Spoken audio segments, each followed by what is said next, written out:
naa ni waruñu monopoliser parole bi li ñu war rek mooy wax ne jamono bi dootul jamono wax jamono jëf la jamono jëf la ci ñi ne ci gouvernement mu am cër yu ñu yore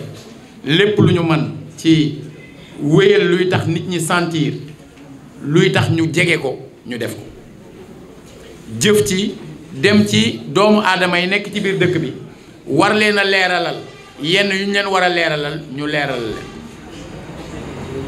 beneen jëf bi mooy fexe ba lépp loo xamante ni nemmiku nañ ko ci barab wala ci ay doomu aadama yoo xam ne xam nañu ne candidat bi ñu am lii mën na koo yàqal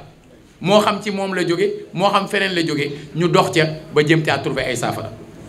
bu boobaa wóor na ma ni suñu doxee noonu la main dans la main nit ñi ambition yi ñu am te mu nekk au-delà de la présidentielle ñu teer leen xam ne booy dem présidentielle benn candidat moom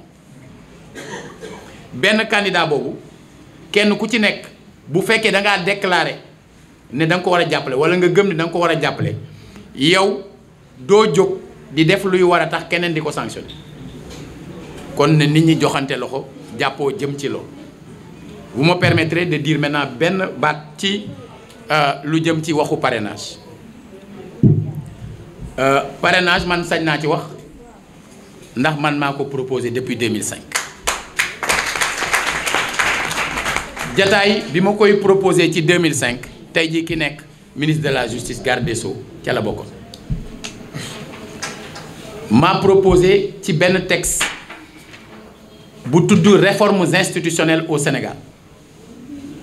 ma ni ñi amul parti politique dañ leen a imposer parrainage ñi am parti politique ñu teggil leen ko ma ni su ngeen nekkee juróom maanaam ñii toog ci taabal ji mën nañoo jóg créer parti politique ñii toog ci taabal ji kese ngeen nekk 9999 sénégalais ngeen bëgg a présenter aux élections mun leen présenter à l'époque il y a rupture du principe d'égalité. J'ai estimé que c'était pas normal et j'avais proposé que débat bi amoon sur la prolifération anarchique ou mal perçue des partis politiques ma ne nu ñu koy régler la liberté d'association étant intangible kon mënuloo tee partis politiques yi exister. Par contre la participation aux élections qui est source de dépenses publiques doit être conditionnée. ñu bëri yaakaar ne xaalis lañ koy conditionné mais xaalis mënu ko conditionné dans la mesure où lu fi nit ñi laaj nit dina ko génne te comme kenn du laaj fan nga jëlee sa caution on peut favoriser une dérive mafieuse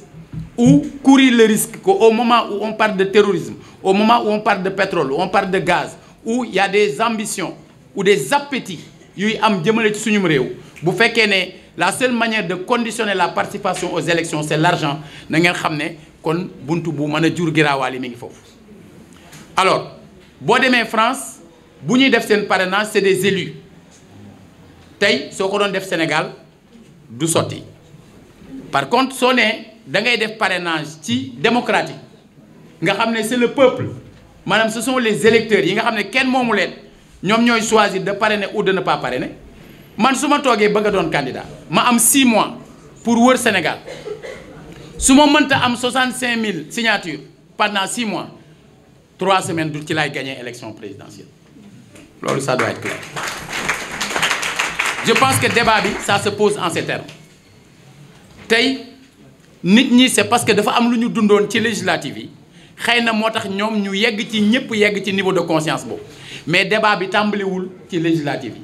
et je pense que bi ñu nekkee ci législative yi ñii fi nekk tey tas xabaar gis nañu ne bi ma génnee voté ba noppi dama leen ne suñu appliqué woon la ma waxoon 2005 lii du am kon suñu invité les uns et les autres à s'asseoir autour d'une table pour essayer de trouver des solutions pour que éviter que li ñu daloon ci législative lu ko yées dal ñu parce que suñu amee à peu près 300 partis politiques suñu amee sax 47 listes on l'a échappé belle on aurait pu avoir 200 et quelques listes boobaa du ñu am solution. Moi je pense que les débats de fond doivent être posés. Je suis pour la démocratie, je suis pour le débat, je suis pour la concertation et je suis pour les échanges. Mais suñuy critiquer dañuy critiquer sur les questions yi nga xam ne moom moo am solo. Quand je proposais ça, j'étais leader de parti politique. Donc je n'étais pas concerné. Je l'avais proposé parce que je savais que benn bis dinañ ñëw Sénégal toll foo xam ne bu ñu ko deful dinañ ci am giraawaale. Kon aujourd'hui man je dis devant tout le monde, je suis pour l'application de ce système, la généralisation de ce système, parce que quelqu'un qui, au terme de 6 mois de collecte, ne peut pas rassembler 65 000 signatures, ne doit pas être candidat à la présidentielle. Merci.